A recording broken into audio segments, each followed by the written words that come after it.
देश भर में लगातार ईवीएम और बैलेट पेपर को लेकर के बहस छिड़ी हुई है।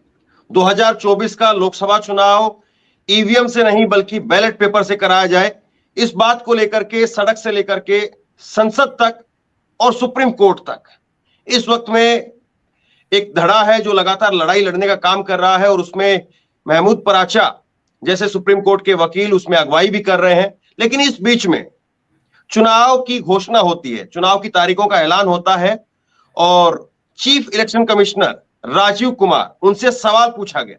प्रेस कॉन्फ्रेंस के अंदर पहला ही सवाल पूछा गया। न्यूज नेशन की तरफ से मोहित दुबे ने सवाल पूछा और उसमें कहा कि विपक्ष लगातार ईवीएम को लेकर के सवाल खड़े कर रहा है। राहुल गांधी ने भी कल कहा कि ईवीएम पर सवाल है, चुनाव आयोग से हम जवाब मांगते हैं तो चुनाव आयोग मिलने से समय भी नहीं देता है। लेकिन आज जब आज चुनाव आयोग में सवाल पूछा गया, चुनाव आयोग के चीफ इलेक्शन कमिश्नर को यह सवाल पूछा गया तो उन्होंने शेरो शायरी करते हुए इसका जवाब दिया और वो कह गए कि 100% ईवीएम सुरक्षित है, बेसलेस है किसी भी तरह से ईवीएम के ऊपर आरोप लगाना। और इसी पर बात करेंगे। महमूद पराचा हमारे साथ में है, काफी तेज तर्रार जो है वो तरीके से इस पूरे मुहिम को चलाने का काम कर रहे हैं। और महमूद पराचा को जिस तरह से लगातार आप देखते होंगे अलग अलग चैनलों पर ईवीएम को लेकर के अपनी बात रखते रहते हैं और मैंने कहा कि आप आइए, बड़ी बात है, चुनाव आयोग ने, इलेक्शन कमिश्नर ने इस पर जवाब देते हुए करीब 6 मिनट खर्च कर दिए। तो मैं चाहता हूं कि एक बार आप पहले छोटा सा वो हिस्सा सुन लीजिए, जब चुनाव आयोग ने जब उनसे ये सवाल पूछा गया तो जो जवाब दिया वो सुन लीजिए और उसके बाद में महमूद पराचा जी से एक एक करके जो उन्होंने 6 मिनट में जो जवाब दिया है उन पर काउंटर लेंगे। जो चुनाव आयोग की तरफ से कहा गया है, इलेक्शन कमिश्नर की तरफ से कहा गया है, उन पर फिर वो काउंटर लेंगे। सर, मेरा सवाल ये है कि आपने 7 चरणों में मतदान ये करवाया है, बहुत बड़ी चुनौती है क्योंकि दुनिया का सबसे बड़ा लोकतंत्र हिंदुस्तान है। अपोजिशन पार्टियां जो है ये आरोप लगा रही हैं कि 7 चरणों में क्या ज़रूरत है और इसकी वजह से सत्ताधारी दल को फायदा होता है। और छोटा सा सवाल सर एक और है कि ईवीएम को लेके लगातार अपोजिशन धरना दे रहा है, सवाल उठा रहा है। आप हमेशा ये कहते रहे कि निष्पक्षता के साथ आप मतदान करवाते रहते हैं ईवीएम के माध्यम से, तो उनके सवाल के बारे में आप क्या जवाब देंगे? You have asked about, somebody asked about EVMs. EVMs के बारे में मैं बहुत बार बता चुका हूं, लेकिन ठीक है, आपने फिर क्वेश्चन पूछा है तो, और देश में एक ऐसा अभियान भी चल रहा है जिसको बताना भी जरूरी है, इसलिए मैं थोड़ा विस्तार में बता ही देता हूं। वैसे बहुत बार बता चुका हूं, 40 बार लगभग इस देश की संवैधानिक courts, high courts and supreme courts EVM के ऊपर में जितनी चुनौतियां हुई हैं उनको देख चुकी हैं। चुनौतियां किस प्रकार की हुई?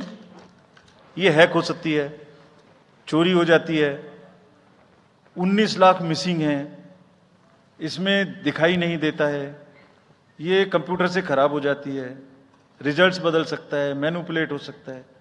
हर बार संवैधानिक कोर्ट्स ने इसको रिजेक्ट किया है। क्या कहा है? कभी कहा कि इसमें वायरस लग ही नहीं सकता, no question of introducing virus.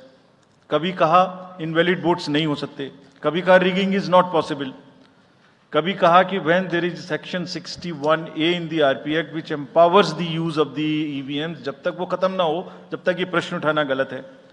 कभी कहा कि EVMs are foolproof devices for counting and allegations of tampering are baseless. कभी कहा कि आप एक के बदले 5 वीवीपैट गिनिए, वो हमने शुरू कर दिया। अब तो ये आ गया है नतीजा कि कोर्ट्स ने जुर्माना लगाना शुरू कर दिया। दिल्ली हाई कोर्ट ने मिस्चीवियस कहते हुए 10,000 रुपए का जुर्माना लगाया, फिर माननीय उच्चतम न्यायालय ने 50,000 रुपए का जुर्माना लगाया। अभी फिर रिसेंटली माननीय उच्चतम न्यायालय ने एक पिटीशन खत्म की है। कितनी बार सुनेंगे? क्यों बार बार वही बिलाप करना है? कोई चीजें तो हमसे पूछिए।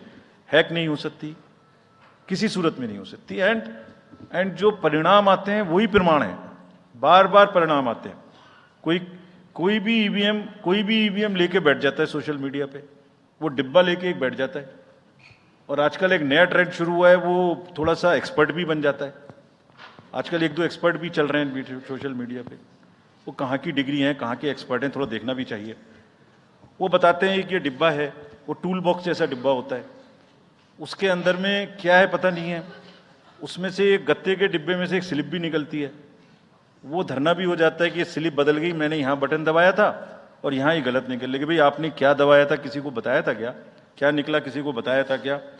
अरे संविधान कोर्ट्स कह रही हैं। अच्छा, जितनी बार हमसे आप पूछेंगे उतनी बार हम उसका एक क्वेश्चन लेके आपको FAQs में डाल देंगे। 100+ क्वेश्चन हैं। और भाई political parties have come into existence because of the EVMs. There are many smaller political parties which in the age of the ballot papers might have not come into the existence. It was the fairness and the political parties know in the heart of their hearts. सब EVMs का 3-3 बार mock poll होता है, candidates के सामने में होता है। फिर भी अगर कुछ आप किताब लाए हैं, किसी के पास है क्या? एक हमने किताब भी बनाई है, एक जितने लीगल केसेस 40 केस, देखिए these are 40 cases on EVM। इसमें FAQ भी है, आप सब लीजिए इस किताब को हमसे। इसमें FAQ भी है और इसमें फ्लो चार्ट्स भी हैं। देखिए हमारी वेबसाइट पे है ये, थोड़ा पढ़ने का तो कष्ट करिए, खासतौर से जो एक्सपर्ट महोदय हैं, वो बहुत सारे एक्सपर्ट्स हैं यहाँ, मतलब कंट्री में कोई भी बन जाता है, किसी पे कोई रोक नहीं है। हमने इसमें चार्ट भी लगाया है कि कितनी बार सत्ता में रहने वाली पार्टियां EVM ने बदल दी।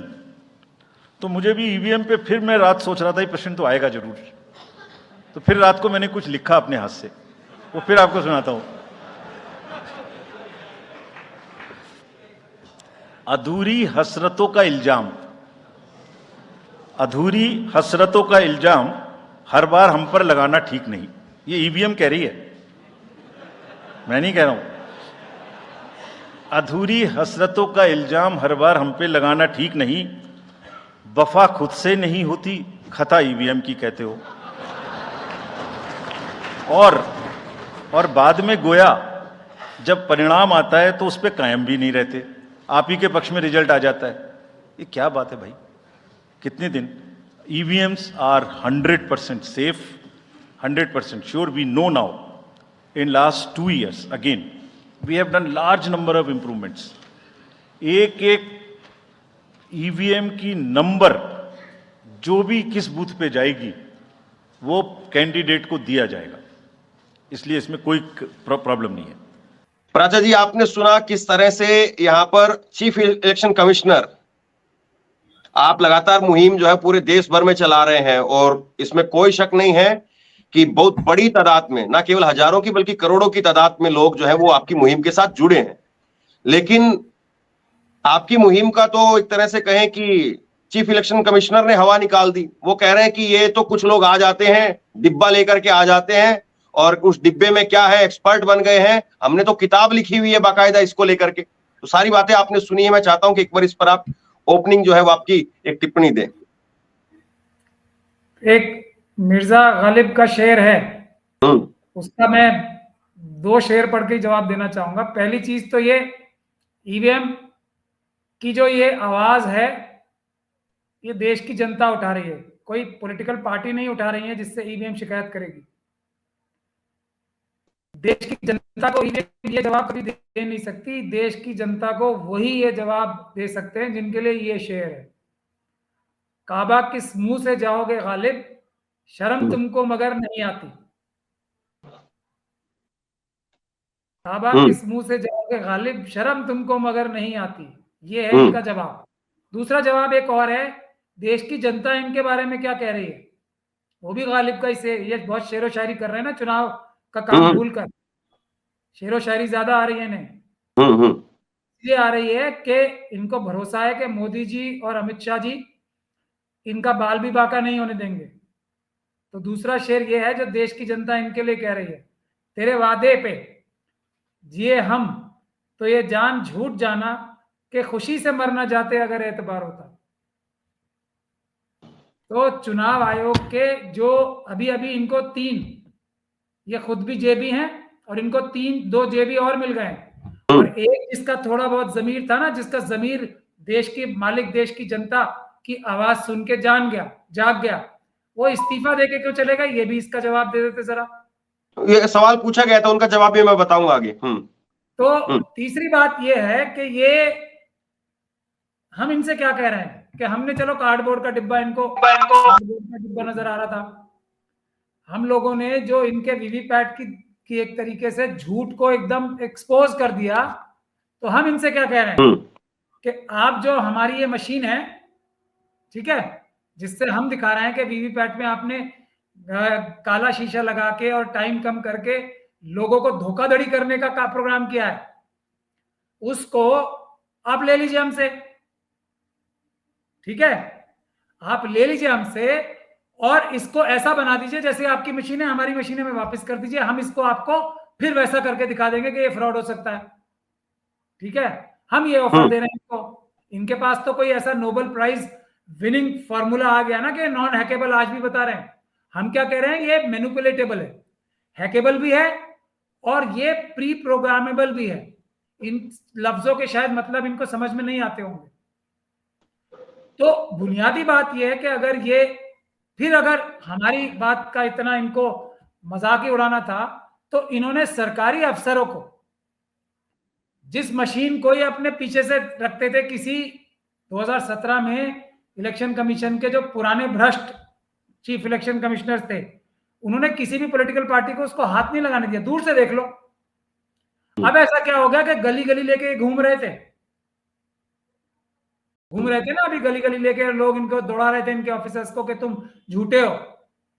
तो ये देश की जनता को इस प्रकार की वाहियात भाषा बोलकर, और ये तो इनको ये देखना चाहिए कि पॉलिटिकल पार्टीज ये आंदोलन नहीं कर रही थी, देश की जनता कर रही है कि हम अपने नौकर चुनते हैं और नौकर हमारे साथ फ्रॉड करके हमारे वोटों का हक ही छीन लिया उन्होंने, नौकरों ने। तो ये देश की जनता का आंदोलन है जिसके बारे में ये जवाब दे रहे हैं। मैं कौन सी पॉलिटिकल पार्टी का मेंबर हूं, चीफ इलेक्शन कमिश्नर साहब, और मैं कौन सा इलेक्शन हारा हूं आज तक, जिसके बारे में आप ये अपना किसी कुरैशी साहब से लगता है शेर बनवाया होगा, क्योंकि वो भी शेर व शायरी में विश्वास रखते हैं। पहलवान उतारे थे ना आपने, कुरैशी साहब और रावत साहब, जो आपके एक्सपर्ट्स थे, आरएसएस और बीजेपी की तरफ से उतरे थे मैदान में, दोनों ये बोल रहे थे कि सैंपलिंग से इलेक्शन होता है। क्या आप भी ये मानते हो कि 5 वोटर्स वीवीपैट की जो प्रिंटेड होते हैं उसको काउंट करा के आप मानते हो कि वो चुनाव उससे होता है? आपके रावत साहब जो आपने पहलवान उतारे थे ना, एक जो एक्सपर्ट आपने उतारे थे चीफ इलेक्शन कमिश्नर, वो क्या बोल रहे थे कि वीवीपैट में, आप ही के आदमी है ना वो, आप उनका समर्थन करते हो, वीवीपैट में सिर्फ और सिर्फ 20% की वो हो सकती है, जो एरर मार्जिन है वीवीपैट के कार्यक्रम में, जिसमें आप रैंडमाइजेशन करते हो या रैंडमाइजेशन से स्लिप काउंट करते हो, उससे आपने आज तक 20% का वो पाया है मार्जिन ऑफ एरर। यही बोला था आपके रावत साहब ने आपके सिखाने के ऊपर। तो क्या आपको यह पता है कि इलेक्शन 1 वोट से भी हारा और जीता जाता है? क्या आपको यह पता है किसी कॉन्स्टिट्यूंसी में, मैथमेटिक्स बता रहा हूं आपको, अगर आपको थोड़ा बहुत आता हो तो, आप तो शेर बता रहे थे ना, मैं आपको साइंस बता रहा हूं। ये आपके रावत साहब ने फरमाया था, आपने जो कुरैशी साहब से शेर सीखा उसका जवाब मैं आपको दे रहा हूं, क्योंकि शेर लिखने की भी मुझे नहीं लगता कि आपके पास सलाहियत है, मुझे आपकी बातचीत से लग नहीं रहा था। तो रावत साहब के हिसाब से 20% एरर, मार्जिन ऑफ एरर है आपके वीवीपैट की जो पर्चियां हैं वो गिनने में। अब एक 10 लाख वोट जिस कॉन्स्टिट्यूंसी में पड़े, आपको पता है, सॉरी, कि 20% मार्जिन ऑफ एरर क्या होता है? 2% बताया था, सॉरी उन्होंने। 2% मार्जिन ऑफ एरर क्या होता है 10 लाख की voting machine? I am sorry, 20% मैं गलत बोल रहा हूँ, 2% मार्जिन ऑफ एरर बताया था रावत साहब ने। ये हमारे इलेक्शन साहब के कहने पे ही बताया होगा ऑब्वियसली। 10 लाख किसी कॉन्स्टिट्यूंसी में अगर वोट पड़े तो 2% मार्जिन ऑफ एरर का मतलब हुआ 20,000 वोटों की हेर फेर हो सकती है, उसमें पता नहीं लगेगा, मार्जिन ऑफ एरर रहेगा। क्या यही इलेक्शन कराने की टेक्निक आपको आती है चीफ इलेक्शन कमिश्नर साहब? क्या आप ये कह रहे हैं कि 20,000 वोटों का अगर घपला हो जाए तो आपका ये वीवीपैट से रैंडमाइजेशन से जो आपने एक फॉर्मूला निकाला है इसको चुनाव को सही बताने का, जो अभी भी आप बता रहे थे, हम्म। 6 मिनट में अपने, तो 20,000 वोट आप मार्जिन ऑफ एरर में खत्म कर सकते हो। आपको ये पता है 20,000 से कम मार्जिन से हर एक लोकसभा चुनाव में कितने लोग जीतते हैं? ये पता है आपको? आपने कुछ रिसर्च की है या शेर ही बनाया रात को बैठ के? और कुरैशी साहब तो एक हाथ 2 कदम और आगे बढ़ गए थे। उन्होंने ये कहा कि पूरी देग में से, खिचड़ी में से एक चावल निकाल के हम यूं करके देख लेते हैं कि पूरी देग ठीक है या नहीं है। वो भारत देश की जनता के वोटों को चावल बता रहे थे, और वो भी देग का चावल, और ये 2% मार्जिन ऑफ एरर बता रहे हैं। यही है आपका साइंस। आप लोग जो 2% मार्जिन ऑफ एरर को इलेक्शन की गारंटी बताते हैं, वो मोदी जी की गारंटी होती है, और वो फ्रॉड है। ये मैं आपको बोल रहा हूं। जिस दिन आपके पास कुछ साइंस आ जाए ना, आपको ये समझ आ जाए कि इलेक्शन होता क्या है। इलेक्शन में टाई भी होती है। अगर आपने रिप्रेजेंटेशन ऑफ पीपल्स एक्ट पढ़ा हो, टाई भी का प्रोविजन है। जानते हैं आप इस बात को? तो एक वोट से इलेक्शन आराम से जीता और हारा जाता है। ये अपना ज्ञान जो है ना, मोदी जी का सिखाया हुआ, मोदी जी के दबाव में दिया हुआ, कम से कम गोयल साहब से कुछ सीखिए, इस्तीफा दे दीजिए अगर आप ईमानदारी से चुनाव नहीं करा सकते। आपके झूठ जो है ना, आपके झूठ, आपकी जबान, देश की जनता इसे गारंटी नहीं मान रही है। आपकी किताबों को गारंटी नहीं मान रही है। आपके हर क्वेश्चन में झूठ छुपा हुआ है। ये रहे आपके जो आपने फ्रीक्वेंटली आस्क्ड क्वेश्चन थे, इसके आपके हर क्वेश्चन में झूठ छुपा हुआ है। और इसमें आप एक ही तरीका बता रहे हो, और वो तरीका क्या है कि हम निष्पक्ष चुनाव करा रहे हैं, कि जहां जहां ईवीएम में कमजोरी है वहां वहां हमने एक चौकीदार खड़ा कर रखा है, और वो चौकीदार ईमानदार होगा, ये आप गारंटी ले रहे हो। जब आपकी गारंटी नहीं है, गोयल साहब की गारंटी थी शायद थोड़ी बहुत, उन्होंने इस्तीफा दे दिया, तो आपके चौकीदार जो आपके डायरेक्ट कंट्रोल में भी नहीं होते, उनकी क्या गारंटी होगी? नहीं, लेकिन वो कह रहे हैं कि ये ईवीएम हैक नहीं हो सकती है। बार बार विलाप क्यों कर रहे हो आप लोग? कोई बात है तो हमसे पूछिए। नहीं, पूछ तो रहे हैं हम आपसे। मैं ये कह रहा हूं कि ईवीएम कंप्यूटर है ना, ये तो ये बोल ही रहे हैं। इतना तो ये खुद ही कह रहे हैं। लेकिन वो सुप्रीम कोर्ट की, हाई कोर्ट की 40 बार की संवैधानिक पीठ का हवाला दे रहे हैं। मैं आपको बता रहा हूं क्या होता है सुप्रीम कोर्ट और हाई कोर्ट का भी मैं बता रहा हूं। मैं वकील हूं या ये वकील नहीं। बहुत सारे वकील इसी काम के लिए लगाए होते हैं, आरएसएस और बीजेपी ने और इस तरह की ऑर्गेनाइजेशंस ने, कि वो आधी कच्ची आधी पक्की पिटीशंस लगवाएं, कॉस्ट लगवाएं और केस को कमजोर करें। सेक्शन 61A का जवाब जो बोला जा रहा है ना, हमने, देवाशायन साहब ने और मैंने एक आर्टिकल लिखा है वायर में, मेरे ट्विटर हैंडल पे वो डिस्प्लेड है। अगर इलेक्शन कमीशन साहब को थोड़ी बहुत इलेक्शन लॉ के बारे में समझ है तो 61 कैपिटल ए और 59 पढ़ के देख लें। आज का जो लॉ है ना, कानून है, वो ये कहता है कि पेपर बैलेट से चुनाव कराना लॉ है, नॉर्म है, और ईवीएम से चुनाव कराना एक्सेप्शन है, वो भी केस टू केस बेसिस पे। जिन इलेक्शन कमिश्नर को 61 कैपिटल ए पढ़ना नहीं आता, मैं आपकी जो आपके दर्शक देख रहे हैं ना, मैं उनसे कह रहा हूं section 59 representation of people's act 1955 पढ़ें। 59 यानी कि 59 और 61 कैपिटल ए, साफ समझ में आ जाएगा। पेपर बैलेट से चुनाव कराना नॉर्म है और ईवीएम से इलेक्शन कराना एक्सेप्शन है, वो भी केस टू केस बेसिस पे आपको रीजंस देने पड़ेंगे। इतनी थोड़ी बहुत इंग्लिश मेरे ख्याल से पढ़ लेनी चाहिए, आप चीफ इलेक्शन कमिश्नर हो। तो अब आपको एक और चीज इन्होंने बताई, हमने अभी बताई ना इस 6 मिनट में ही, मैंने भी सुना भी कि हमने इतनी सारी इंप्रूवमेंट्स की हैं। इंप्रूवमेंट किस चीज में की जाती है धर्मेंद्र साहब? मैं पूछ सकता हूं आपसे भी। एरर हो, जिस चीज में कमियां हो उसको इंप्रूव किया जाता है ना। इतनी समझ है बस हमारे इलेक्शन कमिश्नर साहब को कि अपना झूठ भी छुपाना नहीं आ रहा। और तीसरा शेर मैं सुनाता हूं, जो चुप रहेगी जुबान खंजर, लहू पुकारेगा आस्तीन का। तो ये जो आपने बोला है ना, हमने कितनी बार इंप्रूवमेंट कराई है, ये इस बात का सबसे बड़ा सबूत है कि इतनी बार गलतियां, बड़ी बड़ी गलतियां प्राप्त हुई, उसमें आपने रफू लगाया, पैडिंग की अपनी गलतियों को छुपाने के लिए, ढकने के लिए। लेकिन ये गलतियां पकड़ी जाएंगी और आपको नोबेल प्राइज के लिए अप्लाई करना चाहिए। मेरा आपको नम्र निवेदन है, मोदी जी को और आपको दोनों को मिलके। लेकिन ये क्यों नोबेल प्राइज के लिए मैं बोल रहा हूं इनको अप्लाई करने के लिए? क्योंकि दुनिया में आज तक ऐसा कंप्यूटर इजाद नहीं हुआ जो मैनिपुलेटेबल ना हो, जो हैकेबल ना हो। तो उसके लिए तो इन्हें नोबेल प्राइज मिलना चाहिए। और भारत देश को, इनको एक और काम मैं बता रहा हूं, देश की इकोनॉमी ठीक हो जाएगी, 5 ट्रिलियन इकोनॉमी बन जाएगी एक ही साल में। अभी बहुत सारे देशों में चुनाव होने हैं, अभी इंग्लैंड में चुनाव होने हैं, अभी अमेरिका में चुनाव होने हैं। वहां पे ये हैक प्रूफ और मैनिपुलेटेबल प्रूफ, यानी कि जो छेड़छाड़ नहीं की जा सकती, ऐसी वोटिंग मशीन अगर बना ले, इन्होंने बनाई ली है, तो ये एक्सपोर्ट कर दें देश अमेरिका और यूरोप में, और उसी से देश की इकोनॉमी ठीक हो जाएगी, इतना बड़ा एक्सपोर्ट हो जाएगा। और तो नोबेल आप ये प्राइज कह रहे हैं कि अमेरिका और यूरोप यकीन नहीं करेगा भारत की ईवीएम मशीन पर? ये सिर्फ एक ईमेल लिख दें वहां पे, अगर ये सच्चे हैं ना कि हमने ऐसी मशीन बना ली है जो हैक प्रूफ है, ऐसा कंप्यूटर इजाद कर लिया है जो हैक प्रूफ है और जो मैनिपुलेटेबल नहीं है, जो प्री प्रोग्रामेबल, यानी कि जिसमें पहले से ही गणित बिठा के उसको प्रोग्राम नहीं किया जा सकता कि ये जीतेगा और ये हारेगा, या कोई भी चीज। जैसे एक छोटी सी आप घड़ी पहनते हैं ना, अलार्म एक टाइम पे जाग जाता है, अलार्म बजने लगता है, तो ऐसी कोई मशीन अगर इजाद कर ले तो उसे नोबेल प्राइज मिलेगा तुरंत, और भारत की इकोनॉमी ठीक हो जाएगी।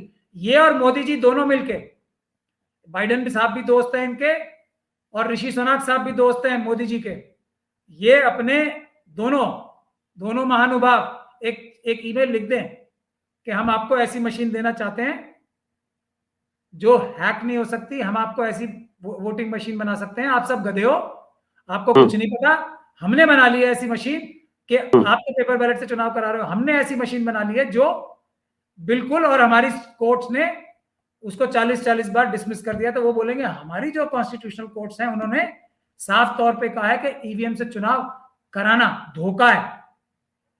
और उसको लिए भी मैं बोल रहा हूं, मेरा आर्टिकल जो है देवाशायन साहब के साथ ट्विटर हैंडल पे है मेरे, वो पढ़ लें, इसमें सब चीजें हमने लिखी हुई हैं, ये इसका जवाब दे दें इलेक्शन कमिश्नर साहब। तो जो जवाब आएगा ना अमेरिका और इंग्लैंड से खास तौर पे, वो सिर्फ जोकर का आएगा, और बहुत सारी जो वो स्माइलीज आती है ना हंसने वाली, मजाक उड़ाने वाली, वो आएंगी इनकी। ये जवाब आएगा, कुछ जवाब नहीं आएगा, तो थोड़ी शर्म भी कर ले। शर्म तुमको मगर आती नहीं है, गालिब साहब कह रहे हैं। लेकिन वो भी शेर और शायरी बहुत कर रहे हैं। वो कह रहे हैं कि मैं रात को उठ करके शेर लिख रहा हूं। अब हालांकि खैर मुझे आ रही चोर को नींद आती है क्या, बताओ? रात को हम तो सोते हैं, चोर जागते हैं रात को, चोरी करते पकड़े जाएं तो। लेकिन मैं सोच रहा हूं कि जब देश में, दुनिया के सबसे बड़े लोकतांत्रिक देश में अगर चुनाव हो रहा है और अगले दिन जो है वो चीफ इलेक्शन कमिश्नर को प्रेस कॉन्फ्रेंस करनी है, और वो रात को उठ करके अगर ईवीएम पर शेर व शायरी बनाने का उनको ख्याल आ रहा है, या मैं मतलब समझ नहीं पा रहा हूं ये किस तरह की बात उन्होंने कह दी। खैर, लेकिन मैं धर्मेंद्र जी आप समझ तो रहे हैं, आप बोल नहीं पा रहे, मैं बोलता हूं ना। हाँ, उस चुनाव आयोग को ये नहीं, ये जो हमारे महान चुनाव आयोग हैं, चीफ इलेक्शन कमिश्नर हैं, उनको ये चिंता नहीं थी कि मुझे डेट्स अनाउंस करनी है, और मुझे पूरा एक ये ब्रीफ करना है कि हमने सुरक्षा का सारा इंतजाम कर दिया है, ऑफिसर्स लगा दिए हैं, हमने ऑब्जर्वर्स भेज दिए हैं, स्टेट गवर्नमेंट से बात करके हमें सीईओज बना दिए हैं सब स्टेट्स के, हर एक रिटर्निंग ऑफिसर को हमने नियुक्ति करने का एक सिस्टम बना लिया है। इसके बारे में रात को नींद नहीं आई इनको, जागे नहीं थे ये याद करने के लिए। क्या याद आया? ईवीएम, क्योंकि ईवीएम ही तो मोदी जी की जान है, इसीलिए तो सबसे बदतमीजी कर रहे हैं। इलेक्टोरल बॉन्ड्स में पकड़े गए, कुछ उनको परवाह नहीं है, रंगे हाथों चोरी और डकैती करते पकड़े गए। आपका अभी मैं इंटरव्यू किया था 2 दिन पहले, चिंता नहीं है। अडानी, अंबानी और ये सब क्रिमिनल्स सारे पकड़े गए। अभी भी स्टेट बैंक ऑफ इंडिया छुपा रहा है नंबर ताकि कनेक्ट ना हो जाए डॉट्स। इनकी इन्हें चिंता नहीं है कुछ भी, इनको चिंता है कि जहां हम चोरी कर रहे हैं, हमारी तो दाढ़ी में तिनके ही तिनके हैं, ईवीएम का ही सवाल पूछा जाएगा तो उसके लिए शेर लिखता हूं मैं। रात को इन्होंने कुरैशी साहब को फोन किया होगा, उन्होंने इनको शेर बताया ये कि ये बचा के तुम निकल जाना, दौड़ जाना उसको बता के। अब मैं दिखा दूं आपको, जो ये बहुत फ्रीक्वेंटली आस्क्ड क्वेश्चंस के बारे में बोल रहे हैं ना, जो 30 लाख, ये क्वेश्चन नंबर 71 है। मैं आपके दर्शकों को दिखा दूं, फिर मैं पढ़ के सुना देता हूं आपको। ये मैं दिखा रहा हूं, क्वेश्चन नंबर 71 पढ़ ले आपके दर्शक। जिस 19 लाख का वो जिक्र करके बता रहे हैं कि 19 लाख ईवीएम मिसिंग है, उसका जो जिक्र किया जाता है। हाँ, मैं वही कह रहा हूँ कि आपके दर्शक जो है इसे पढ़ ले। हाँ, ठीक है, स्क्रीनशॉट आप लोग लेकर के देख सकते हैं इसका। 71 इसी की दुहाई दे रहे हैं ना, मैं एक एक क्वेश्चन पढ़ूंगा ना, तो इसीलिए एक एक क्वेश्चन से इनको एक एक दिन, एक एक रात नींद नहीं आएगी। कुरैशी साहब को फोन करके शेर लिखना पड़ेगा। हर रात की नींद भगाने के लिए या जागते रहने में क्या करेगा आदमी? Question number 71. It is well circulated in media that according to replies to RTI to right to information queries, about 2 million EVMs were stated to be missing from ECI. Whether it is true or not. ये इसका क्या जवाब देते हैं? ये नहीं देते जवाब के नहीं ये झूठ है, कोई 20 लाख मशीनें चोरी नहीं हुई हैं। ये क्या जवाब देते हैं? The matter is sub judice and necessary clarifications have been provided to the Honorable Court of Bombay.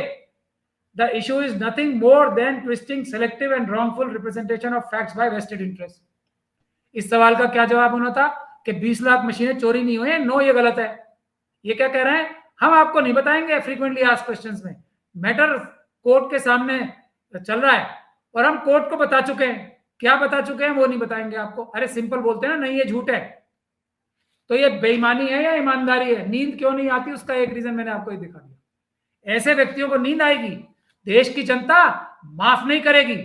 और मैं फिर बता रहा हूं, जो सेक्शन 136 पढ़ लेना आप, रिप्रेजेंटेशन ऑफ पीपल्स एक्ट का, एक वोट की हेराफेरी करने वाले election office commissioner, election commission के ऑफिसर को, चाहे वो पोलिंग रिटर्निंग ऑफिसर से लेके चीफ इलेक्शन कमिश्नर हो, 2 साल तक की सजा है, 6 महीने से 2 साल तक की सजा। करोड़ों वोटों का हेरफेर ईवीएम से होता है और हो सकता है। करोड़ों साल की पोटेंशियल सजा होगी।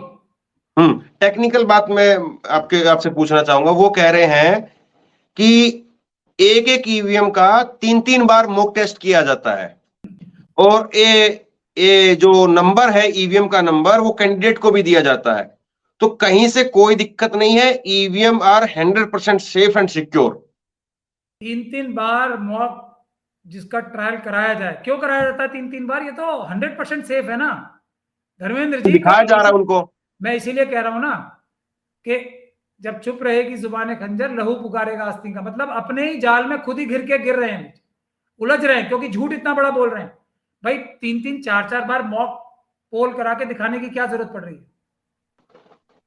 कुछ गड़बड़ है ना। क्या जरूरत पड़ रही है कि हम एम्बॉस करते हैं उस पे नंबर्स, ये सब बताने की क्या जरूरत पड़ रही है? वो तो लेकिन दिखाएंगे वो एक बार चला करके कि हाँ ठीक काम कर रही, चेक कर लीजिए आप लोग, बैटरी वगैरह सब ठीक है, ओके। हाँ, कंप्यूटर के अंदर आप झांक सकते हो, आपको स्क्रीन के ऊपर ही नजर आ रही है ना मेरी शक्ल, मुझे आपकी, इसके अंदर क्या है कोई झांक सकता है? अभी एलन मस्क साहब का मैं एक रिपोर्ट देख रहा था, वो ये कह रहे हैं कि अभी आर्टिफिशियल इंटेलिजेंस जो है ना, 1 साल के अंदर अंदर ह्यूमन बीइंग से ज्यादा इंटेलिजेंट हो जाएगी। तो अगर मेरी आर्टिफिशियल इंटेलिजेंस से मेरी छवि भी बनाई जा सकती है, ऐसा तो आमतौर पे हो रहा है आजकल, हो रहा है। और डीप फेक के लिए कानून बन रहे हैं पूरी दुनिया में। ये हमें ये बता रहे हैं कि जो चीज नजर नहीं आती वो सेफ एंड साउंड है, मेरी जबान पे भरोसा कर लो। और मैं वो हूं जिसे सुप्रीम कोर्ट ने इलेक्शन कमीशन को क्या फटकार लगाई है, आप हमें भटकाने की कोशिश कर रहे हो अभी इलेक्टोरल बॉन्ड्स के केसेस में। 2019 के बाद के नहीं, हमने सब मांगे आपको डिस्प्ले करने के लिए बोले थे। ये आपकी क्रेडिबिलिटी है। आपकी क्रेडिबिलिटी ये है कि जब सुप्रीम कोर्ट में मामला पेंडिंग है तो मोदी जी आनंद फानंद में 2 आपके साथी और दे देते हैं आपको। हालांकि इसके पुराने वाले साथी भी मोदी जी के पसंदीदा उम्मीदवार थे, लेकिन उनकी कॉन्शियस जाग गई। आपकी कब जागेगी? ये देश की जनता जो उठ खड़ी हुई है ना, ये जानना चाहती है आपकी कॉन्शियस कब जागेगी। लेकिन जिस तरीके से, जिस अंदाज में उन्होंने बोला, मतलब सारी चीज आपकी बोल दी है कि ईवीएम हैक हो सकती है, चोरी हो जाती है, 19 लाख मिसिंग है, कंप्यूटर से खराब हो जाती है, रिजल्ट बदल सकते हैं, मैनिपुलेट कर सकते हैं, जो बातें आप लगातार बोलते रहे, वो सारी की सारी बातें जो पब्लिक डोमेन में आप लोग बोलते हो, सारी बातें उन्होंने दोहराई। और फिर उसके बाद में सीधे तौर पर कह दिया कि ईवीएम जो है वो फुल प्रूफ डिवाइस है, इसके ऊपर टेम्परिंग का आरोप लगाना वो बेसलेस है। तो मतलब जिस अंदाज, मुझे पूरा करने दीजिए। तो जिस अंदाज में वो कह गए बात को, अब आम आदमी जिसके पास में कोई बहुत ज्यादा तर्क शक्ति नहीं है, या आम आदमी जो आपकी जुबान को नहीं समझता है, या किस तरह से जो चीजों को घुमाया जाता है वो नहीं समझता है, तो वो सोचेगा कि नहीं, इतने बड़े अधिकारी ने बात कही है, चुनाव आयोग के सबसे बड़े अधिकारी ने बात कह दी, और डंका पीटते हुए, छाती ठोकते हुए जिस बात को कह रहे हैं, तो अब इसके बाद में जो आवाज जो उठ रही है, महमूद पराचा उठा रहे हैं या और बाकी लोग उठा रहे हैं, उनका कोई अपना हो सकता है कि एजेंडा हो। क्या जवाब देंगे? लोग कैसे आप पर यकीन करेंगे, या लोग कैसे जो है चुनाव आयोग पर यकीन नहीं करेंगे? बिल्कुल सही बात आपने पूछी है, हम्म। लेकिन लोग हमारी बात पे यकीन कर रहे हैं, पहली बात तो ये है। हाँ। और लोग हमारी बात पे यकीन नहीं कर रहे हैं, हम लोगों की बात पे यकीन करके ये बात कह रहे हैं। हमें हजारों लाखों फोन लोगों के आ रहे हैं। सड़क पे चलना हमारा एक तरीके से, हम अगर 1 किलोमीटर में पैदल चलता हूं तो मुझे 1 किलोमीटर के अंदर अंदर 1000 आदमी रोक के बोलते हैं कि ये हमने आपकी ड्यूटी लगाई है, इससे पीछे मत हट जाना, दाएं बाएं मत हो जाना, हम आपको भी छोड़ेंगे नहीं, हम आप पे इतना विश्वास कर रहे हैं, इसीलिए ये जिम्मेदारी आपको दी है। 5 जनवरी को जब ये मैंने पहली बार ये प्रोटेस्ट किया था, तो उसी के बाद से ये इतना बड़ा हाईलाइट हुआ है, और मैंने अपनी तरफ से नहीं किया था, लोगों ने मुझे फोर्स किया था। पहली बात का तो जवाब ये है। दूसरी बात का जवाब ये है कि सिंपली बिकॉज आप एक बड़े पद पे चले गए, तो आप बगैर तथ्यों के बात करोगे और देश की जनता को बेवकूफ समझोगे शेरो शायरी सुना के, जबकि मैं आपको 2% का एग्जाम्पल दे रहा हूं, आपके ही जो आर्ग्यूमेंट है। अभी मैंने आपको एग्जाम्पल दिया ना, 20,000 वोट 10 लाख में से। ये जनता आप बेवकूफ समझते हो, जनता को बेवकूफ मत समझो। और सबसे बड़ी बात जो है, जनता ये भी देख रही है कि एक आदमी आपके बराबर के पद का अभी इस्तीफा दे के गया है। क्यों गया है उसके बारे में आपने उसका सवाल पूछा गया था। वो प्रेस कॉन्फ्रेंस में सवाल पूछा गया था, मैं वो प्रेस कॉन्फ्रेंस पूरी सुन रहा था, इसलिए मैं जवाब बता देता हूं जो उनके तरफ से था। उन्होंने कहा कि कोई व्यक्ति अगर छोड़ करके गया है, उसके व्यक्तिगत कारण है, तो कम से कम हमें उसको इतना पर्सनल स्पेस देना चाहिए कि वो अगर अपने व्यक्तिगत कारणों की वजह से छोड़ करके जा रहा है तो हमें उसमें ज्यादा जो है वो मीन मेख नहीं निकालना चाहिए। ये उनका लब्बो-लबाब था उत्तर का। जवाब है ना। तो चुनाव की डेट्स घोषित होने से पहले 3-4 दिन पहले इतने बड़े संवैधानिक पद पे बैठा है, उसकी अंतरात्मा ने उसको क्या कचोटा होगा, उसकी भी रातों की नींद हराम हो गई होगी जैसे इनकी हो गई।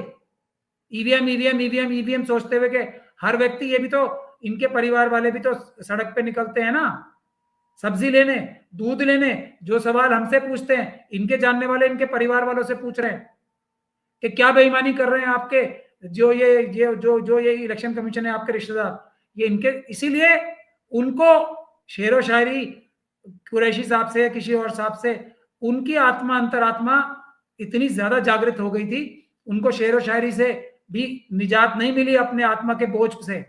ये रीजन है। और वो कोई भी इतने बड़े पब्लिक पद पे बैठे, प्राइवेट चीज नहीं होती है उसकी, कुछ सब कुछ पब्लिक डोमेन में है। आपको इतनी बड़ी जिम्मेदारी देश की जनता ने इतनी बड़ी नौकरी दी है अपनी, आपका कुछ पब्लिक नहीं है, आपका कुछ प्राइवेट नहीं है, आई एम सॉरी, आपका सब पब्लिक है। 3-4 दिन पहले अगर कोई इस्तीफा देता है, जो 8 स्टेट्स में चुनाव करा चुका है, जो डीपली इन्वॉल्व था इन सारी चीजों को ये सिरे से बांधने में, इलेक्शन चुनाव का पूरा तैयारी करने में, वो इस्तीफा देगा कोई जो ठीक है, आखिरी रिजाइन किया हो, जब तक उसकी आत्मा उसे कचोट नहीं रही होगी। ठीक है, आखिरी टालिए मत। आखिरी सवाल पर आते हैं। सवाल यही है, शर्म मगर तुमको आती नहीं। चलिए, ये काउंटर तो आपका होता रहेगा अब शेरो शायरी से, लेकिन इस सवाल एक आखिरी अब मैं ये पूछना चाहूंगा आपसे कि एक तरह से उन्होंने, चुनाव आयोग ने अपनी तरफ से लकीर खींच दी है कि जो मर्जी बोलना हो बोलते रहिए। उन्होंने इस बात को जोर देकर के कहा भी कि सोशल मीडिया पर आलोचना करिए हमारी, ये उनके शब्द में जो आपको बता रहा हूं, सोशल मीडिया पर हमारी आलोचना करिए लेकिन फेक न्यूज मत फैलाइए। तो अब जो है क्या पता आपके ऊपर एक नया मुकदमा लगा दिया जाए कि चुनाव आयोग ने जब ईवीएम को लेकर के एक तरह से पूरी बात साफ कर दी है और उसके बाद भी ईवीएम को लेकर के, उसकी टेम्परिंग को लेकर के सवाल खड़े किए जा रहे हैं, तो फेक न्यूज फैलाने का काम महमूद पराचार कर रहे हैं, तो एक केस और लगा दिया जाए। पहली बात तो ये। दूसरी बात ये कि अब आप करेंगे क्या, क्योंकि चुनाव में अब जो है वो देश जा रहा है और उसी ईवीएम के साथ देश जा रहा है, ये तकरीबन साफ हो गया, तो करेंगे क्या? मेरे ऊपर तो मुझे मरवाने की कोशिश अमित शाह जी और मोदी जी कर रहे हैं। अभी कल ही इलाहाबाद एयरपोर्ट के अंदर मुझ पे अटैक कराया मोदी जी और अमित शाह जी ने। क्या बड़ी बात कह रहे हैं आप? मैं बड़ी बात नहीं कह रहा हूं, ये मैं सच बात कह रहा हूं। कहां पर है, कौन से एयरपोर्ट पर अटैक हुआ? एयरपोर्ट पे। अच्छा, कैसे? क्योंकि मैं एक उसको सोशल मीडिया में मेरे पीछे लोग लगा रखे हैं ना, सोशल मीडिया पे मैं एक इंटरव्यू दे रहा था, तो आ गए मोदी जी का नाम लेके, हम आपको गोली मरवा देंगे, हम आपको अभी फोन करके उठवा देंगे, ये सब सैकड़ों लोगों के सामने मोदी जी और अमित शाह जी के लोगों ने मुझे बोला है वहां पे, और वो 2 ही थे सिर्फ। फिर सारी पब्लिक इकट्ठी हो गई और इकट्ठे होकर उन्होंने बोला कि ये प्राचा साहब सही कह रहे हैं ना, आप तथ्यों के आधार पर इनसे बात करो। आप ये क्यों कह रहे हो कि मोदी जी के खिलाफ जो ये इलेक्शन कमीशन बोल रहे हैं कि क्योंकि मैं इस सीट पे बैठ गया हूं मेरे खिलाफ कोई नहीं बोलेगा, मैं चोरी करूं, डकैती करूं, लूटमार करूं, मेरे खिलाफ कोई नहीं बोलेगा क्योंकि मैं प्रधानमंत्री के पद पे बैठा हूं, ये आर्ग्यूमेंट दे रहे थे। तो उन पे कोई एक्शन लेने जा रहे हैं आप लोग? हम लोग तो इनके हर अत्याचार का आदी हो गए, ये हमारा ध्यान भटकाना चाहते हैं ना। अच्छा, ध्यान नहीं भटकेगा, मैं अपना टाइम मैं जान हथेली पे लेके देश की जनता की आवाज पे ये काम कर रहा हूं, मैं कोई भटकने वाला नहीं हूं। मोदी जी गलत, और अमित शाह जी खास तौर पे आपको बोल रहा हूं, अपना कोई दूसरा काम कीजिए, मुझे डरवाने का काम मत कीजिए, सीधे मरवा दीजिए। अगर मेरी आवाज बंद करनी है तो सीधे मरवाना पड़ेगा। और ये जो इलेक्शन कमिश्नर हैं, मैं इनको एक बहुत ही नम्र विनती कर रहा हूं, आपके पास जितने लॉ ऑफिसर हैं, जितने आपके पास कंप्यूटर एक्सपर्ट्स हैं, जितने आपके पास सीनियर एक्सपर्ट्स हैं, उनको सबको ले आइए। आपके चैनल पे ही धर्मेंद्र जी ले आए वो, सिर्फ आधे घंटे की हम बहस कर लें लाइव। अगर उनके सभी उत्तरों को, सभी सवालों को मैं ये साबित ना कर दूं कि वो चोरी कर रहे हैं और क्यों इन्हें नींद नहीं आती है रात को, और मैं कोई अपनी बात नहीं करूंगा, इनके फ्रीक्वेंटली आस्क्ड क्वेश्चन से और एक इस किताब से मैं कोई बाहर बात ही नहीं करूंगा। ये देखिए, एक तो ये रिप्रेजेंटेशन ऑफ पीपल्स एक्ट और इनके फ्रीक्वेंटली आस्क्ड क्वेश्चंस जो है, मैं उन्हीं से बात करूंगा और किसी से बात ही नहीं करूंगा। उनके ऊपर रिलाय करके, इनकी खुद की बात से और जो कानून है देश का उससे इन्हें ना सिर्फ निरुत्तर करूंगा, बल्कि पूरी दुनिया के सामने इन्हें बेनकाब कर दूंगा कि कितनी बड़ी बेईमानी है भारत देश की मासूम जनता के साथ कर रहा है। देश जो दुनिया का सबसे बड़ी डेमोक्रेसी है उसके साथ कितनी बड़ी धोखाधड़ी, ये पदों पे बैठ के सिर्फ इस वजह से कि हम पद पे बैठे तो हमारी बात का विश्वास करो, और इनके पास कोई जवाब नहीं है। एसएलयू में ये स्टैंड अलोन बोलते हैं इन मशीनों को, एसएलयू में क्या इंटरनेट का उपयोग नहीं होता है? मैं इनसे सीधी बात कर रहा हूं, सुब्रमण्यम स्वामी साहब की जो जजमेंट है ना वीवीपैट की, voters verifiable audit paper trail, क्या होती है वो? ऑडिट कैसे करेंगे? ये काले शीशे के अंदर से ऑडिट होती है। वोटर वेरीफाई कैसे करेगा उसे? काले शीशे के अंदर से। बेवकूफ समझ रखा है आपने हमें, हाथ में नहीं दोगे आप। अगर कम से कम हाथ में तो दो के वो देखेगा, नहीं देंगे। बेवकूफ समझते हैं आप देश की जनता को। आप ये बता दीजिए ना कि ये ही वोट मशीन के अंदर वोट है, इसकी क्या गारंटी है? ये बता दीजिए आप मुझे। जो ये वोट प्रिंट आउट हुआ है मशीन के अंदर भी यही वोट है, और उसके आप 2% सिर्फ वो कराओगे, मार्जिन ऑफ एरर बता के निकल लोगे आप। 5-5 सिर्फ हजारों वोटों में से 5 वोट चेक करके आप ये बोलोगे कि हजारों हाँ मान लो, 2% का मार्जिन ऑफ एरर है। शर्म नहीं आती है आप लोगों को? रावत जी को शर्म नहीं आती है? उसके आगे चलते हैं, आप ये बता दीजिए कि जो आप ये कह रहे हो ये क्या होता है? एसएलयू क्या होता है? एसएलयू कैसे बनता है? 15 दिन पहले जो प्राइवेट लोग हैं वो जाते हैं और लोड करते हैं उसमें कंप्यूटर के माध्यम से, पहले इलेक्शन कमीशन की वेबसाइट से ये लेते हैं किस कॉन्स्टिट्यूएंसी में कौन कैंडिडेट्स हैं, वो जाके फिर एक इंटरनेट के माध्यम से उसमें लोड करते हैं हर एक मशीन में। ये सच है या झूठ है इलेक्शन कमिश्नर साहब? तो इंटरनेट का प्रयोग हो रहा है, आप कह रहे हो है कि नहीं हो सकती? और ये स्टैंड अलोन है। स्टैंड अलोन का मतलब आता है आपको? वीवीपैट स्टैंड अलोन हो सकता है? 3 मशीनें तो आप खुद ही बता रहे हो, 3 मशीनों का ही सेट है ना वीवीपैट, पेपर यूनिट, ये बैलेट यूनिट और कंट्रोल यूनिट। ये स्टैंड अलोन का मतलब पता है आपका? स्टैंड अलोन होता है अकेले खड़े होना। 3 मशीनें तो आप खुद ही बता रहे हो।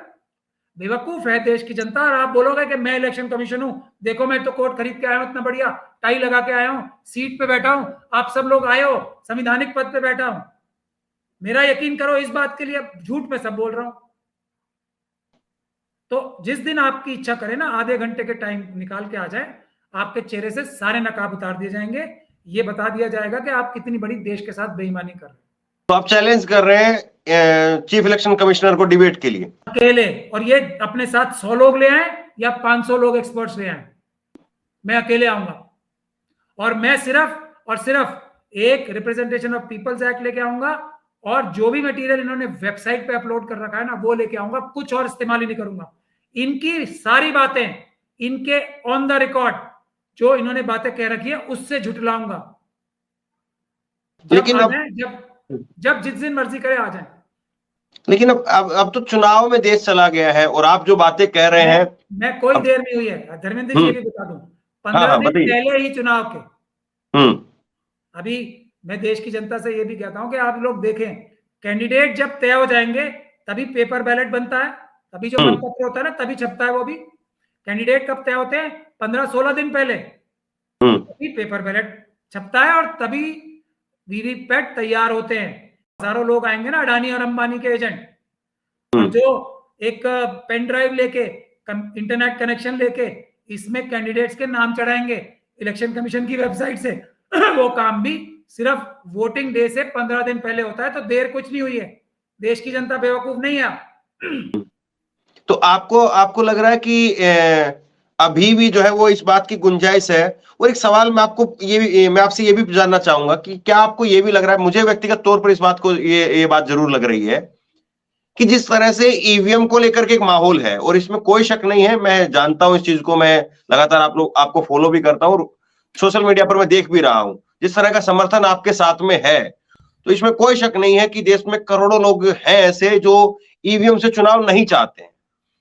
तो ऐसे में अगर ईवीएम से ही चुनाव होगा तो मुझे लगता है, आपको लगता है या नहीं आप बताइए इस बारे में, कि जो वोटिंग परसेंटेज है, हो सकता है कि वो उतना बड़ा तबका वो उस ईवीएम से वोट देने के लिए ना जाए, तो वो जो वोटिंग परसेंटेज है वो तो बहुत नीचे गिर जाएगा। और चुनाव आयोग की तो पूरी जो है कवायद ही रहती है कि इस बार वोट बढ़ाना है, उसके लिए स्टार कैंपेनर लाए जाते हैं, तमाम तरह की चीजें होती हैं। तो क्या एक जिम्मेदारी ये भी बनती है कि जो एक मुद्दा है उसमें महमूद पराचा सही है, गलत है, उसको सामने आकर के रिजोल्व किया जाए अच्छे तरीके से, और या फिर महमूद पराचा गलत बोल रहे तो इनको शांत कराया जाए? कुछ शांत कराने का तो मैंने तरीका बता दिया ना, मैं माफी मांगूंगा हाथ जोड़ के, वरना ये मांगे आधे घंटे की डिबेट में, या तो ये माफी मांगेंगे देश से और देश को ये बताएंगे कि नहीं अब हम पेपर बैलेट से चुनाव कराएंगे और उसमें कोई कानूनी अड़चन नहीं है और कोई टाइम भी नहीं चाहिए, पैसे भी कम खर्च होंगे, जल्दी भी चुनाव होगा और सुरक्षित भी चुनाव होगा, सबसे ज्यादा सुरक्षित चुनाव भी होगा। चंडीगढ़ में पकड़े क्यों गए? अगर ईवीएम से चुनाव हो रहा था तो पकड़े जाते, पेपर बैलेट से जब तो पकड़े गए। दूसरी बात यह है कि 15 दिन पहले तक जो कवायद होनी है तो आराम से हो जानी है, कोई दिक्कत ही नहीं है। अब किसी भी व्यक्ति को, कोई भी व्यक्ति जो चुनाव लड़ रहा है और वो मतों से जीतेगा, पब्लिक के वोट से जीतेगा, वो क्या कहेगा कि आप ईवीएम से चुनाव कराओ या पेपर बैलेट से चुनाव कराओ, मुझे तो कोई फर्क नहीं पड़ता, लोग मुझे वोट देंगे और मैं जीतूंगा। जो धांधलेबाजी करना चाहता है वही तो ये बोलेगा कि करोड़ों लोग नहीं, देश का एक एक नागरिक ये बोले कि मुझे ईवीएम से चुनाव नहीं चाहिए, मैं ईवीएम से ही चुनाव कराऊंगा, क्योंकि मैं इलेक्शन ही जब जीत सकता हूं जब ईवीएम से चुनाव हो। अगर पेपर बैलेट से चुनाव हुए तो मेरी तो जमानत जब्त हो जाएगी, ऐसा आदमी तो वही करेगा ना। और जबकि कानून ये कहता है कि पेपर बैलेट से चुनाव होने चाहिए, आज भी ईवीएम से चुनाव नहीं होने चाहिए, अगर कोई खास वजह ना हो, जो इलेक्शन कमीशन बताएगा नहीं कि ये खास वजह है इसलिए ईवीएम से चुनाव करा रहे हैं हम, वो भी 1-2 जगह, ऐसा नहीं कि सब जगह। 61 capital A representation of people's act, मैं चाहूंगा देश की सारी जनता हिंदी, इंग्लिश और अन्य भाषाओं में पढ़ ले। चलिए, तो ये लड़ाई ऐसा लग रहा है कि अभी भी और लंबी चलेगी, और जिस तरह से चीफ इलेक्शन अगर कराएंगे तो वो अपराध कराएंगे, ऐसे किसी चुनाव को मान्यता नहीं देंगे। एक बात मैं और आपके दर्शकों को साफ कर दूं, ईवीएम के जरिए, ये ध्यान से सुनने वाली बात है, 15 से 20 या 20% के आसपास फ्रॉड कराया जाता है आरएसएस और बीजेपी द्वारा।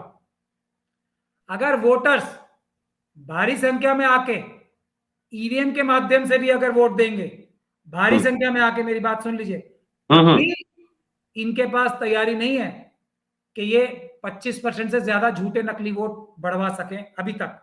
तीसरी बात यह, ना सिर्फ चुनाव आयोग की जिम्मेदारी है लोगों को कह के अपने मत का अधिकार इस्तेमाल करो और वोट ज्यादा से ज्यादा दो, इलेक्शन कमिश्नर की यह भी जिम्मेदारी होती है, इलेक्शन कमीशन ऑफ इंडिया की, कि वो ये बोले ज्यादा से ज्यादा लोग चुनाव लड़ो। इस बात पे जोर नहीं देते, बल्कि जब से ईवीएम आई है, जो स्क्रूटिनी के टाइम ये इनफॉर्मल इंस्ट्रक्शंस होती हैं कि कैंडिडेट्स को जबरदस्ती रिजेक्ट करो ताकि कैंडिडेट कम से कम हो। पहले ईवीएम से चुनाव होना नामुमकिन हो जाता था अगर 65 कैंडिडेट नॉमिनेशन भर दें। अब ये आंकड़ा बढ़ा के 2013-14 के बाद दूसरी मशीनें लाई गई हैं जो 2019 में इस्तेमाल हुई थी, उसमें 384 कैंडिडेट आ जाएंगे, उससे ज्यादा अब 385 आ जाएंगे। तो अब भी पेपर बैलेट से चुनाव कराना पड़ेगा। चुनाव आयोग की ये जिम्मेदारी है कि ये भी आह्वान करे ज्यादा से ज्यादा लोग नॉमिनेशन भरे। तो ये जिम्मेदारी पूरी नहीं करते हैं, बल्कि कैंडिडेट्स को नाजायज तरीके से रिजेक्ट करते हैं। तो हम आह्वान करते हैं लोगों से, 385 कैंडिडेट्स अगर कहीं नॉमिनेशन भरेंगे तो वहां पेपर बैलेट से ही चुनाव होगा। दूसरी बात एक और है, वो ये है कि चुनाव आयोग का जो कानून है, जो इनकी हैंडबुक में भी लिखा है रिटर्निंग ऑफिसर्स की, उसमें ये लिखा है कि जो भी कैंडिडेट आए अगर उसने अपने पर्टिकुलर्स ठीक लिख रखे हैं तो कोई टेक्निकलिटीज में जाने की जरूरत नहीं है। हर नॉमिनेशन पेपर पास करना चाहिए, रिजेक्ट नहीं करना चाहिए कोई भी नॉमिनेशन पेपर। लेकिन स्क्रूटनी के टाइम ये बेईमानी करके एक तरीके से ईवीएम का प्रयोग जारी रखने के लिए ये लोग बड़ी ही गैरकानूनी तरीके से कैंडिडेट्स को रिजेक्ट करते हैं, कैंडिडेचर्स को रिजेक्ट करते हैं, नॉमिनेशन लोगों के कैंसिल करते हैं। इस बात से भी लोग होशियार रहें, ज्यादा से ज्यादा लोग चुनाव लड़े। जहां जहां 385 लोग नॉमिनेशन भर देंगे वहां पेपर बैलेट से ही चुनाव होगा, वहां निष्पक्ष चुनाव होने की उम्मीद पूरी हो जाएगी और वहां आरएसएस और बीजेपी 100% हारेगी। तो फिर आप जो ये बात कह रहे हैं, ये मैंने पहले भी जो है वो सुनी है कि 385 अगर कैंडिडेट अगर एक लोकसभा क्षेत्र के अंदर अगर नॉमिनेशन फाइल कर दें तो वहां फिर बैलेट पेपर से करवाना पड़ेगा। हाँ, तो ये फिर ये जो विपक्षी पार्टियां क्या वो 385 आदमी खड़ा नहीं कर सकती हैं? वो एक जो लोकसभा कोई भी लड़ता है। ये इलेक्शन कमिश्नर साहब तो नकली अपने आप को एक्सपर्ट बता रहे हैं, हम लोग तो असली एक्सपर्ट है ना। हमें इसकी एक एक कमी पता है, एक एक पॉइंट पता है। आप मुझसे किसी भी टॉपिक पे कोई भी सवाल पूछ लीजिए, मैं रात को जाग के शायद शेर नहीं लिखूंगा, आपको जवाब दूंगा उस पर। इलेक्शन के बारे में कोई भी सवाल मुझसे पूछ लीजिए आप, क्योंकि हम लोग पढ़ लिख के बैठे हैं, साइंस देख के बैठे हैं, लॉ देख के बैठे हैं, फैक्ट्स देख के बैठे हैं। ये लोग सिर्फ अपने पद का दुरुपयोग करने का की कला है इनके पास, और कुछ नहीं है इनके पास। नहीं तो फिर ये विपक्षी पार्टियां ये जो एक तरीका आप बता रहे हैं फिर उसको क्यों नहीं आजमाती हैं? फिर अभी ये सारे तरीके इस्तेमाल होंगे। अभी किसने कह दिया कि ईवीएम से चुनाव हो रहे हैं? अच्छा, अभी भी आपको जो है इस बात की उम्मीद है कि ईवीएम से चुनाव नहीं होगा? आ रही है 18 तारीख को 3 बजे डी गेट सुप्रीम कोर्ट पे प्रदर्शन शुरू हो रहा है वकीलों का। उसके बाद सारे हाई कोर्ट्स और डिस्ट्रिक्ट कोर्ट्स में वकील प्रदर्शन शुरू करेंगे। उसके बाद जनता सड़कों पे आएगी, ईवीएम से चुनाव नहीं होने देगी। मतलब अभी भी आंदोलन खत्म करने के लिए जो साजिशें कर रहे हैं ना आप लोग, वो चलने वाली नहीं है। हमारे लोगों को तोड़ने की, हमारे लोगों को भटकाने की, हमारे क्लोज साथियों को भटकाने की जो साजिश कर रहे हैं ना आप, कामयाब होने वाली नहीं है अमित शाह जी, मोदी जी। तो आप अभी भी इस बात पे अड़िग हैं कि ये चुनाव 2024 का ईवीएम से नहीं होगा? बिल्कुल नहीं होगा, पेपर बैलेट से होगा। जनता जाग गई है, दम है कितना दमन में तेरे, देख लिया है, देखेंगे।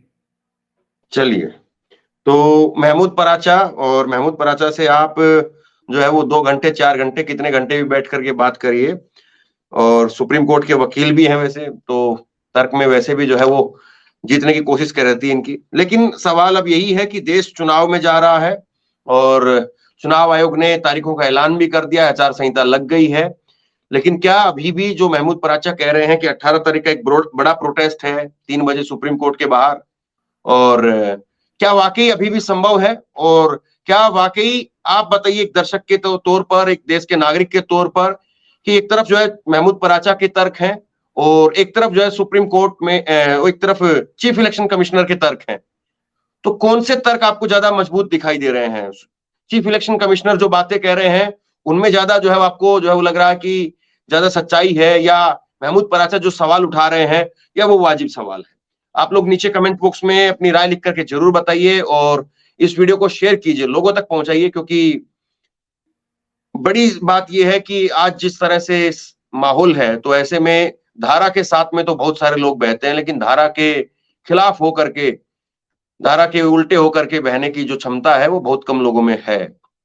महमूद पराचा जी, आप आए, आपने विस्तार से जो है वो अपनी बात रखी यहाँ पर, और लोगों के अंदर जो इस चीज को लेकर के ये मन में सवाल आ रहे थे कि अब तो ये पूरा मामला ही खत्म हो गया है, इलेक्शन कमिश्नर तो जो है वो आकर के शेरो शायरी और पता नहीं क्या क्या बात कह रहे थे, लेकिन उसके बाद में भी आपने आकर के मजबूती से अपनी बात रखी है, और अब लोगों के ऊपर है कि लोग इसको कैसे लेते हैं। बहुत बहुत धन्यवाद आपका।